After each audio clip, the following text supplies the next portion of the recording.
फरवरी की 7वीं तारीख है, हफ्ते का पहला दिन है और मैं हूं आपका मेज़बान इशफाक गौहर। हस्बे वादा आपके सामने प्रोग्राम सलाम जेके की ताज़ा तरीन नशरियात लेकर। सामीन नाजरीन, उम्मीद है कि आप खैरियत से होंगे, ठीक ठाक से होंगे और हफ्ते के पहले दिन जब बंदिशें ख़त्म हुई हैं इंटायर जम्मू कश्मीर के अंदर और पूरे मुल्क के अंदर कारोबारी सरगर्मियाँ आहिस्ता आहिस्ता करके दवाम पकड़ रही हैं, आप भी सरगर्मियों में शामिल हो जाएंगे, रोज़मर्रा का काम करेंगे। लेकिन तब तक हमारी कोशिश रहेगी कि आपको हर पल हर अंदाज में एक नई खबर, नए अंदाज और खबर तह तक बताएं। यानी 10 बजे तक इस ट्रांसमिशन में हम आपके सामने रहेंगे, हर पल आपको खबर बताएंगे और तीसरे पड़ाव पर जब आएंगे यानी 9:35 के बाद का वक्त होगा, 9:40 के आसपास हमारी और आपकी बराह रास्त बात होगी। फोन लाइन्स पर आप अपने आवाज़ बुलंद कर सकते हैं, यानी आपके मसाइल का हल का वक्त होगा। आप बात करेंगे, मुश्किलों को बताएंगे, इस उम्मीद के साथ कि हुकूमती इदारे उनका हल करें। तो इस तरीके का प्रोग्राम का फॉर्मेट रहेगा। लेकिन आपको बताते चले कि दिल्ली स्टूडियो में इस वक्त मेरे साथ आसिफ रशीद भी है, जो बिल्कुल तैयार है आपको ये बताने के लिए कि माजी में 7 फरवरी के दिन क्या कुछ अहम तरीन वाक़ात हुए हैं और उन अहम तरीन वाक़ात को भी ये प्रायोरिटाइज करते हैं। चूँकि लंबी फहरिस्त होती है, उसमें 5 से 6 वाक़यात क्या कुछ आज चुने गए हैं, आपको फटाफट से बताएंगे आसिफ रशीद। बहुत बहुत शुक्रिया आप सबका हमारे साथ जुड़ने के लिए। सुबह खैर, प्रोग्राम देख रहे हैं आप सलाम जेके। 10 बजे तक हम और आप साथ साथ रहेंगे। आगाज करेंगे तय फॉर्मेट के मुताबिक और बात हिस्ट्री ऑफ द डे में आज खास क्या है वो जरा आपको बताते हैं। आज 7 फरवरी है और माजी में कुछ अहम वाक़यात हुए हैं, न सिर्फ हिंदुस्तान के अंदर बल्कि दुनिया के मुख्तलिफ ममालिक में। उन पर ज़रा नज़र दौड़ाते हैं और अहम चीज़ें क्या है वो हमने चुनकर आपके सामने लाने की कोशिश की है। 1915 में पहली बार रेलवे स्टेशन पर चलती ट्रेन से वायरलेस पैगाम मौसूल हुआ। आज से ठीक 106 बरस कबल ये इन्वेंशन हुई। साइंसदानों का जो तजर्बा था, तकरीबन 29 साल पुरानी मेहनत 1915 में मिलाकर रंग लाई। 1962 में आज ही का दिन था जब जर्मनी की कोयले की कान में धमाका हुआ। 298 मजदूरों ने अपनी जान गंवा दी। 1969 में यासिर अराफात फलस्तीन लिबरेशन ऑर्गेनाइजेशन यानी PLO के सदर 7 तारीख को 1969 में आज के दिन बनाए गए और 1992 में पहली देसी साख्ता आबदोज INS शाल्की को भारतीय बहरिया में शामिल किया गया। इंडियन नेवी में आज के दिन इसे जगह मिली थी। 1974 में आज ही का दिन था जब ग्रेनाडा ने ब्रिटानिया से आज़ादी हासिल की और बरतानिया के खिलाफ एक तवील जंग के बाद 7 फरवरी 1974 को ग्रेनाडा को जब आज़ादी मिली, तो आज का दिन ग्रेनाडा के लिए भी काफ़ी अहम है। 1983 में आज ही का दिन था जिसे आप अब कलकत्ता कहते हैं, पहले कोलकाता था। कोलकाता में यहाँ पर ईस्टर्न न्यूज़ एजेंसी का क़याम हुआ, जो हिंदुस्तान की सबसे बड़ी न्यूज़ एजेंसीज में तीसरी बड़ी एजेंसी मानी जाती रही है। 1974 में आज ही का दिन था जब ग्रेनाडा ने बरतानिया से आज़ादी हासिल की, तो 1238 में मंगोलियों ने आज ही के दिन रूसी शहर व्लादिमीर को आग लगा दी और बहुत बड़े पैमाने पर नुकसान पहुंचाया। इसके बाद लड़ाई काफ़ी तवील चली, यानी आज के दिन में जो आप देख रहे हैं यूक्रेन और रूस के दरमियान कशीदगी है, उसका एक सबब 1238 का ये वाक़ा भी बताया जाता है जब मंगोलियंस ने रूस के शहर व्लादिमीर को आग के सुपुर्द कर दिया था।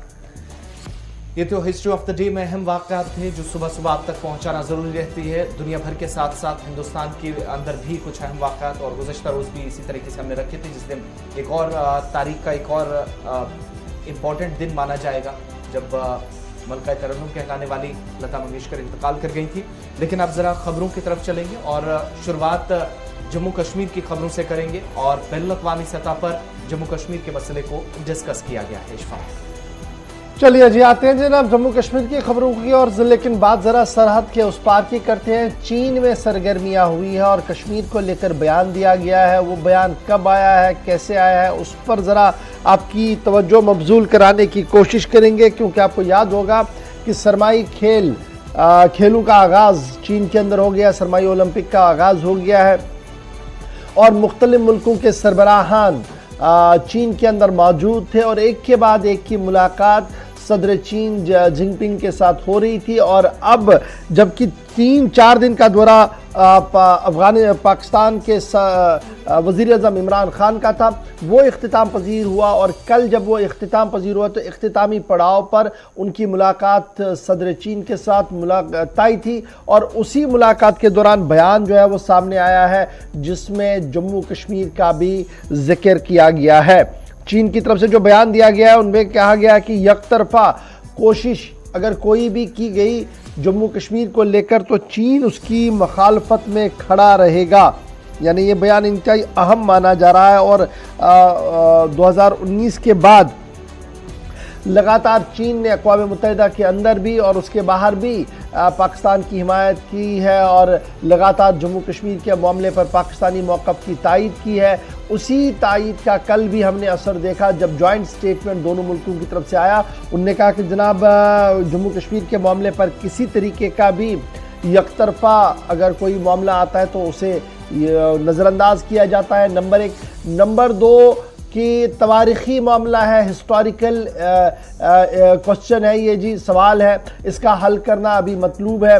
और हल के लिए 3 ऑप्शंस बताए गए। एक अक़वाम मुत्तहिदा की करारदादें हैं, दूसरा भारत और पाकिस्तान के बीच जो करारदादें हुई हैं वो भी जिक्र में लाई गई, और तीसरा मज़ाकरात के ज़रिए से मसले का हल। यानी तीनों पहलुओं पर जोर दिया है चीनी सदर जिनपिंग ने। और तीसरी बात जो बड़ी इम्पॉर्टेंट है पाकिस्तान के विज़ाविज़ वो ये है कि ये भी कहा गया कि बरसगीर के अंदर पाकिस्तान और चीन की दोस्ती वक्त की अहम तरीन ज़रूरत है। बरसगीर के अंदर अमन को कायम करने के लिए चीन और पाकिस्तान की दोस्ती को भी लाजमी करार दिया है। दफ्तर खारजा का जो जॉइंट स्टेटमेंट बीजिंग के अंदर जारी किया गया उसमें यह कुछ लिखा गया है। और चौथी बात बड़ी इंपॉर्टेंट जो इस डिसीजन के हवाले से है, जो इस मुलाकात के हवाले से है, वो अफ़गानिस्तान भी है।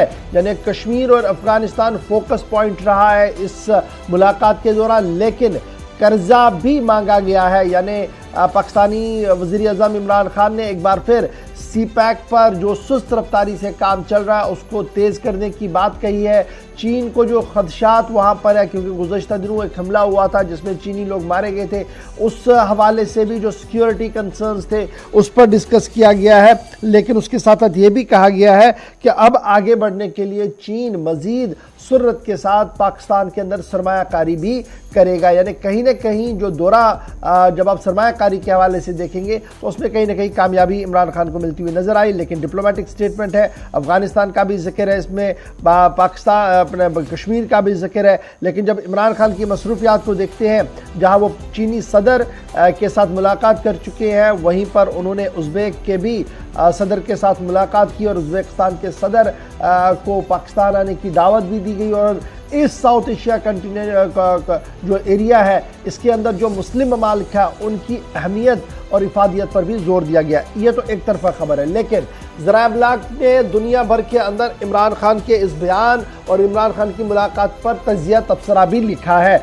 और कुछ मुबस्सिरीन का मानना है कि इमरान खान ने जहां पाकिस्तान की मौजूदा सूरत हाल के हवाले से ज़रूर गुफ्तगू की है और माइशती मामलात को बेहतर बनाने की कोशिश की है, लेकिन चीन के अंदर और गैर मुसलमानों को लेकर जो क्लीन चिट चीन को मिली है वो इंतहाई अफसोसनाक है। इस पर तनकीद जो है लगातार हुआ। आपको याद होगा कि इमरान ने चीन के दौरे से कबल इंसानी हकूक़ की जो बदतरीन मिसालें गैर मुसलमानों के इलाकों से मिल रही है, जिस पर अक़वाम मुत्तहिदा की मुख्तलिफ रिपोर्टें सामने आई है, उसको यकसर नज़रअंदाज करते हुए चीन के साथ दोस्ताना ताल्लुकात को बहाल रखने के लिए उन्हें यह कहा था कि आप जो कुछ कर रहे हैं बेहतर है और किसी तरीके की इंसानी हकूक़ की कोई खिलाफ वर्जी मुसलमानों के खिलाफ नहीं है।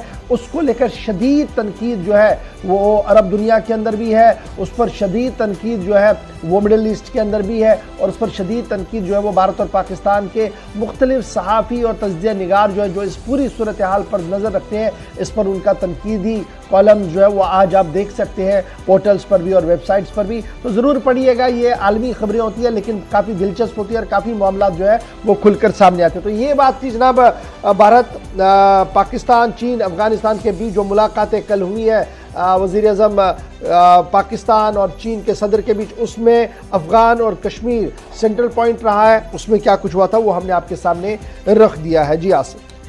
चलिए, अब जम्मू कश्मीर की बात हुई है तो जम्मू कश्मीर लेफ्टिनेंट गवर्नर इंतजामिया के एक अहम फैसले और उम्मीदवारों के लिए राहत की खबर हम इसे इसलिए मानते हैं क्योंकि दोबारा से बहुत सारे लोगों को, बहुत सारे उम्मीदवारों को या नौजवान जो शायद नौकरी का ख्वाब संजोए बैठे थे उनको मौका मिल सकता है। वापस जो ली गई पोस्टें थी, कल के प्रोग्राम में हमने आपको बताया था, इस पर काफी हंगामा मचा। मुख्तलिफ पॉलिटिकल पार्टीज के बाद बार एसोसिएशन भी खुलकर मैदान में आई और सिविल सोसाइटी ने भी इस फैसले पर कहीं ना कहीं तशवीश का इजहार किया था। लेकिन थोड़ी सी तब्दीली, हल्का सा इसको आप यू टर्न कह लीजिए, वो इस तरीके से कि सरकार की तरफ से पुराने कवायद को साइड रखकर नए कवायद और आसान जो आम कवायद हैं उनके मुताबिक इन पोस्टों को फिल किया जाएगा। इंतजामिया ने वजाहती बयान उस इंतजामी काउंसिल के फैसले के बाद जारी किया जिसके बाद हंगामा मचा था कि 31 अक्टूबर 2019 से पहले जो जेकेएसएसबी, एसएसआरबी के पास पोस्टें थी उनको वापस क्यों लिया गया है। मरकजी सरकार का बयान डॉक्टर जितेंद्र सिंह के मुताबिक सामने आया और दूसरी तरफ लेफ्टिनेंट गवर्नर इंतजामिया ने इस पर वजाहत पेश करते हुए कहा कि साल 2004 से मुख्तलिफ महकमे ऐसे थे जहां पर इन असामियों को किसी वजह से पूर्ण नहीं किया जा सका था, उन्हीं असामियों को वापस लिया गया है। ये कौन सी पोस्ट थी? लेफ्टिनेंट गवर्नर इंतजामिया का जो बयान है उसके मुताबिक कि अगर इनको पहले भर्ती किया जाता, मतलब साल 2004 से अब तक भर्ती के कवायद को सामने रखा जाता, तो बहुत सारे महकमों के अंदर भर्ती के इस अमल के दौरान कवायद की खिलाफ वर्जी भी हो रही थी। उन सारी चीजों का मुशाहिदा करने के बाद यह फैसला लिया गया कि ये पोस्टें जो खाली हैं ये सिर्फ वही हैं जिन पर भर्ती अभी तक किसी वजह से नहीं हो पाई थी या टेक्निकलिटीज का फॉल्ट था, और अब जाकर जो भर्ती होगी उसमें ज्यादा से ज्यादा नौजवानों की शराकत हो और डोमिसाइल, रिजर्वेशन और जो नए कवानीन हैं जो मुख्तलिफ महकमों की तरफ से भी फ्रेम किए गए हैं, रिक्रूटमेंट रूल्स के तहत भर्ती का अमल जो है वो पूरा किया जाएगा। और साथ ही ये लफ्ज फास्ट ट्रैक भी इंतजामिया की तरफ से इस्तेमाल करते हुए कहा गया कि इन पोस्टों को मुस्तकबिल में फास्ट ट्रैक बुनियादों पर भर्ती का अमल मुकम्मल करने के लिए निकाला जाएगा। और इसके साथ साथ एक और वादा भी कर दिया गया है कि 4th क्लास असामियों के लिए भी तकरीबन 3000 पोस्टें जो है वो निकालने का प्लान पूरा सरकार का तैयार है। कुछ दिनों के अंदर उस पर भी पेशरफ्त, यानी दर्जे 4 की मजीद 3000 असामियां भर्ती अमल को जल्द भेजी जाएंगी। एक तो ये वादा किया गया, और खाली असामियां रिक्रूटमेंट एजेंसीज को दोबारा भेज दी जाएंगी। एक सेट नॉर्म उसके लिए सेट किया जा रहा है। और तीसरी बात जो इसके हवाले से वो ये भी है कि पैनल एक बनाया गया है जी, सरकार की तरफ से पैनल बनाया गया जिसमें रेफरल होंगे जी नॉन गेस्टेड पोस्ट एसएसबी। वो पैनल देखेगा कि 31/10/2019 से पहले जो पीसी पब्लिक सर्विस कमीशन और एसएसबी को जो पोस्ट वापस अब लाई गई है उनमें हमने किस तरीके से आगे बढ़ना है और कितनी पोस्टें हमने भेजनी है, कैसे भेजनी है, उस पर हंगामी बुनियादों पर जो है वो काम उनकी तरफ से किया जाएगा ताकि जल्दी से ये रिक्रूटमेंट प्रोसेस जो है आगे बढ़े। 4 अरकान पर मबनी कमेटी जो बनाई गई है उसकी सरबराही administrative secretary ARI training department करेंगे।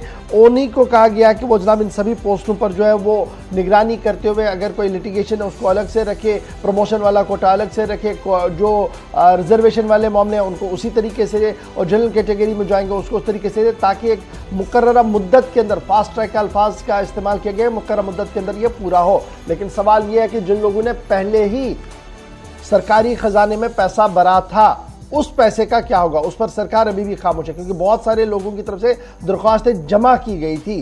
क्या वो ख़त्म हुई है? क्या वो दोबारा से इंश्योर होगा, उन्हें वो पैसा मिलेगा नहीं मिलेगा, एक बड़ा सवाल ये भी है। तो ये तो जनाब थी बात नौकरियों के हवाले से, क्योंकि नौकरियों का मामला बड़ा इंपॉर्टेंट है। जम्मू कश्मीर जो शरही बेरोज़गारी की सफ में पहली 5वीं रियासतों में शुमार होती है, पहली 5 रियासतें जहां पर सबसे ज़्यादा बेरोजगारी है उनमें जम्मू कश्मीर भी है। सीएमआई रिपोर्ट के मुताबिक सरकार माने या ना माने, दैट इज सेकेंडरी क्वेश्चन। बढ़ते हैं जी आगे, बात जरा करप्शन की भी करते हैं और धांधलियों की करते हैं और बदउनवानियों की करते हैं, क्योंकि अब जिस तरीके की खबरें सामने आ रही है उससे ये बात रोशन हो रही है कि एंटी करप्शन ब्यूरो लगातार मुख्तलिफ शिकायतों पर काम कर रहा है। और शिकायतों पर काम करने का मतलब ये है कि अब सौभाग्य जैसी स्कीम पर भी सवालिया निशान जो है वो खड़े कर दिए गए हैं।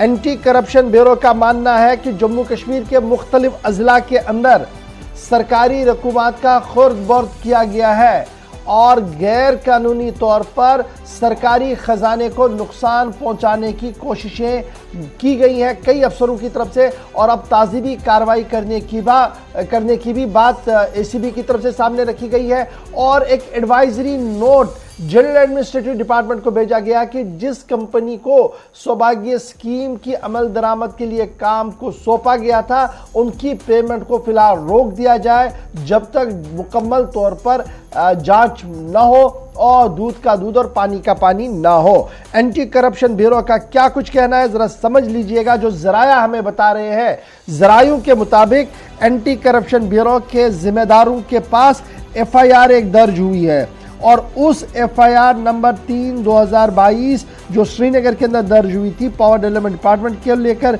जिसमें यह कहा गया था कि जनाब मिस अप्रोप्रिएशन ऑफ फंड जो है तकरीबन 500 करोड़ तक हुआ है सौभाग्य स्कीम के तहत और उसी की रेगुलर इन्वेस्टिगेशन की कर रही है एंटी करप्शन ब्यूरो। और जराया जो हमें बता रहे हैं कि एंटी करप्शन ब्यूरो ने अब कई हजार करोड़ रुपए तक कई इलाकों के अंदर बेज़ाब्तिगियां पाई हैं और अब बाज़ाब्ता तौर पर जनरल एडमिनिस्ट्रेटिव डिपार्टमेंट को कहा है कि वो इस पर मजीद कार्रवाई भी आगे बढ़े। एंटी करप्शन ब्यूरो के मुताबिक जहां पर हर घर योजना जो बिजली वाला योजना था, सहज बिजली हर घर योजना, इसके तहत जो इलेक्ट्रिफिकेशन करनी थी यानी जहां पर बिजली का कोई निजाम नहीं है वहां पर पोल लगाने थे, तार लगानी थी और हर घर तक बिजली पहुंचे, जो वजीर आज़म साहब का ख्वाब था, उसी में धांधली हुई है। और 2-3 मिसालें आपके सामने रखने की कोशिश करूंगा जिनको कोट किया गया है as per source anti corruption bureau इस रिपोर्ट के अंदर। लेकिन उससे पहले आपको यह भी बताते चले कि principal secretary general administrative department को एक नोट भेजा गया है और जीएडी को एक नोट भेजने का मतलब यह है कि उसमें यह कह दिया गया कि जो FIR 3/2020 of ACB Srinagar, FIR 4/2020 of ACB Jammu, इनकी तहकीकात हो रही है और उस तहकीकात के दौरान इस बात का खुलासा हुआ है कि सरकारी खजाने को चूना लगा है, सरकारी खजाने को नुकसान पहुंचाया गया है और वो भी नुकसान जानबूझकर पहुंचाने की बात इस नोट के अंदर लिखी गई है। जो जराया से हमारे पास खबर है, एंटी करप्शन ब्यूरो से हमने काफी कोशिश की थी कि उनका ऑफिशियल व्यू पॉइंट आए लेकिन सुबह सुबह उनसे बात नहीं हो पाई है। सौभाग्य स्कीम के मुताबिक 1750 करोड़ रुपया फॉर्मुलेट किया गया जी, इलेक्ट्रिफिकेशन करनी थी और अनआइडेंटिफाइड जो जहां पर अभी पूरी तरह से बिजली नहीं पहुंची है जिन घरों को बिजली पहुंचानी थी, 22 अजला के अंदर इंडिविजुअली ये पूरा काम चलाना था और स्टेट जम्मू कश्मीर या यूनियन टेरिटरी जम्मू कश्मीर के अंदर इस सिलसिले में कई चीजें जो है वो सामने हाथ में रखी गई। प्रिलिमिनरी इंक्वायरी जो हुई है उसके मुताबिक गांधरबल जिले के अंदर रिवील ये हुआ है कि डिटेल प्रोजेक्ट रिपोर्ट डीपीआर बनाया गया इसी स्कीम के तहत ताकि हर घर तक बिजली पहुंचे सौभाग्य स्कीम के तहत और इसके तहत तकरीबन 12,000 से ज्यादा करोड़ रुपए की रकम मशखस रखने की बात कही गई और यह कहा गया कि पोल और तार लगाने हैं। और जब इन्वेस्टिगेशन हुई तो इन्वेस्टिगेशन में पता लगा कि जो फिगर दिया गया था उस फिगर के मुकाबले में 2,885 पोल ही लगाए गए और पैसा निकाला गया 4,298 का। 2,000 लगाए गए, 4,000 का पैसा निकला। छोटी सी मिसाल आपके सामने। और यह भी कहा गया कि जनाब इसी जिले के अंदर इलीगली जो बिल्स थी उनको अपलोड भी किया गया पोर्टल पर विदाउट वेरीफाई किया गया कि क्या पोल लगा है, क्या तार लगी है। बिल को लगाया गया जी पोर्टल पर, पैसा भी निकाला गया, सिग्नेचर बड़े अफसरों के हुए हैं, इसलिए इसको यह नहीं माना सकता जब गलती से हुआ होगा, गलती से 1 होगा 2 होगा, हजारों करोड़ रुपया गलती से हेरा फेरी में नहीं आते। तो ये तो एक बात है जी। दूसरी बात जो एंटी करप्शन ब्यूरो का माने तो कश्मीर की मैंने एक मिसाल दी, जम्मू प्रोविंस के डोडा की बात करें जो पहाड़ी इलाका है और काफी कम नजर इस तरीके कर रहती है क्योंकि एक मकान कहीं पर एक मकान कहीं पर, तो अब किसने कहां पर कहना कि मुझे बिजली मिली या नहीं मिली, पोल लगाया नहीं मिला, तार चलती है और खड़े जो दरख्त है उनके साथ टांग कर आगे चलाने की कोशिश की। आपको याद होगा रामबन में भी हमने आपको कई स्टोरी आपको दिखाई थी। डोडा के अंदर एंटी करप्शन ब्यूरो का मानना कि स्टेट एक्सचेकर को कम से कम 1,03,039 करोड़ के आसपास जो है वो नुकसान हुआ है क्योंकि EM&RE डिवीजन डोडा की तरफ से भी पोल लगाने थे, तार लगानी थी और रिलीज पेमेंट करनी थी। और जब उसका क्रॉस एग्जामिन किया गया 31 मार्च 2019 को तो पता लगा कि जनाब बड़ी खामियां और बड़ी कोताहियां उस लॉग और उस किताब के अंदर है, उस रेड बुक के अंदर है जिसे वो अपना बही खाता मानते हैं। तो यही वजह है कि बड़ी इन्वेस्टिगेशन के बाद, थॉरो इन्वेस्टिगेशन के बाद 2 चीजें सामने आई है। एक मिसालें उन्होंने दी हैं कि कहां पर क्या कुछ हुआ। अगरचे कुछ अजला के अंदर काम बेहतर भी हुआ, यानी कि आप पेंट करेंगे जी पूरे डिपार्टमेंट को शायद सब कुछ गलत हुआ, नहीं। एक दो अजला के अंदर 22 अजला में से एक दो अजला ऐसे हैं जहां पर बहुत ज्यादा बेज़ाब्त किया है और उन्होंने अब जीएडी को लिख दिया है। जीएडी को कहा कि उन अफसरों के खिलाफ कार्रवाई करे, दूसरी पेमेंट फिलहाल रोक दी जाए जब तक इन्वेस्टिगेशन को पूरा ना किया जाए। तो ये जनाब एंटी करप्शन ब्यूरो की इस कार्रवाई को आपको दाद देनी पड़ेगी और जिन लोगों ने फीडबैक दिया था उन्हें भी आज इत्मीनान होगा कि हमारे जो बाहस इदारे हैं, जो हसास इदारे हैं, वो किस तरीके से आज के दिन भी नामसाइद हालात के बावजूद भी आपकी बात को सुनते हैं और उस पर अमल दरामद और काम भी करते हैं। ये थी जनाब बात एंटी करप्शन ब्यूरो की। लेकिन आसिफ आपको बताएंगे जम्मू की कहानी, क्योंकि जम्मू के अंदर ख्वाब दिखाया गया था कि बड़े साउथ एशिया के अंदर या इंडिया के अंदर एक बेहतरीन चीज बनने जा रही है। लेकिन वक्त गुजरने के साथ साथ हालात ये है कि एक और डेडलाइन मार्च 31 की है और काम अभी सिर्फ 40% हुआ है। जी आसिफ। बिल्कुल, जम्मू के अंदर राजा जाम्बू लोचन जिनके नाम से जम्मू शहर का नाम भी पड़ा और उनके नाम से ही एक और चिड़ियाघर बनाकर जम्मू के अंदर एक तारीख रकम करने की, बल्कि जनूबी एशिया के सबसे बड़े चिड़ियाघरों में से एक बनाने का सरकार का दावा था। लेकिन जम्मू जिले के अंदर जम्बू चिड़ियाघर बनेगा, इसकी ताखीर इस मंसूबे में इसलिए नजर आ रही है चूंकि मार्च 2022 की आखिरी तारीख रखी गई थी, डेडलाइन थी, लेकिन नाकस फंडिंग के सबब काम इस वक्त सुस्त रफ्तारी का शिकार है और ये मंसूबा 2022 नहीं बल्कि शायद 23 और 24 में भी बनता मुश्किल ही नजर आ रहा। ठेकेदार पिछले कई महीनों से अभी तक जो उनके बिल्स थे उनकी अदायगी नहीं हो पा रही या फिर टेंडरिंग का अमल था उसमें भी काफी ज्यादा मुश्किलात उन्हें पेश आई हैं। और मार्च 2022 में जब डेडलाइन रखी गई सरकार की तरफ से, JKIDFC को यह काम सौंपा गया था और Jammu Kashmir infrastructure development finance corporation की जिम्मेदारी थी कि इस प्रोजेक्ट को, इस स्कीम के तहत सरकारी सतह पर जो काफी ज्यादा पैसा इस मंसूबे पर खर्च होना था, इसे मुकम्मल किया जाना चाहिए था। लेकिन दिसंबर 2021 में कहा गया कि ये प्रोजेक्ट कंप्लीट हो जाएगा, जो पहली स्टेटमेंट थी, सरकार का पहला दावा था। फेज 1 में जू पर मार्च 2022 में काम मुकम्मल होगा, ये डेडलाइन तय की गई थी। लेकिन वो डेडलाइन, चूंकि काम इतना सुस्त रफ्तारी से और मार्च का महीना बस कुछ ही दिन बाकी है और ऐसे में मुश्किल होता नजर आ रहा है कि उस फेज 1 के या पहले मरहले का जो काम था जम्बू चिड़ियाघर का, वो भी कंप्लीट नहीं हो पाएगा। अब जाकर सरकार की तरफ से ये भी कहा गया कि दूर पहले मरहले में जो एक कंपोनेंट था प्रोजेक्ट का, वो भी 100% कंप्लीट नहीं हो पाया है, चूंकि इसमें नाकस फंडिंग हुई है मुतलका इदारे की तरफ से, एजेंसी की तरफ से, जिसके सबब काम मुतासिर हुआ है और बाकी प्रोजेक्ट आपके सामने है। 62.41 करोड़ रुपए जो तखमीना लगाया गया था, जो कुल लागत थी इस मंसूबे पर खर्च होनी थी, 30 करोड़ रुपए जो थे आज तक टेंडर किया गया है। जो टेंडरिंग अभी तक हुई है वो लगभग 62 करोड़ में से 30 करोड़ की हुई है। लेकिन 45% के आसपास काम जो है वो अभी तक सिर्फ दिसंबर में जिस प्रोजेक्ट को कहा गया था कि पहला फेज मुकम्मल हो जाएगा, उस पर 50% से भी नीचे अभी तक पहले फेज का काम है। दैट मीन्स कि मार्च 2022 की पहली जो डेडलाइन थी वो फेल होती नजर आ रही है। इसके अलावा 16 करोड़ का एक और, यानी आज के टाइम में जो आप 45% के आसपास काम देख रहे हैं, 16 करोड़ का काम इसमें लगभग मुकम्मल हुआ और 3 करोड़ सरकार की तरफ से, मुतलका इदारे की तरफ से। 16 करोड़ का काम करने के बाद भी जो Jammu Kashmir infrastructure development finance corporation है, JKIDFC, उसने सिर्फ 3 करोड़ रुपए अभी तक वागुजार किए हैं और 2 करोड़ रुपए के बिल्स जो हैं उनको क्लियरेंस अभी तक नहीं मिला है, जिसका नतीजा आप ये देखिए कि ठेकेदारों का जो उनके बिलों की अदायगी थी वो नहीं हो पाई है, यानी ठेकेदार भी इससे मुतासिर हुए हैं। प्रोजेक्ट तो अपनी जगह रहा ही।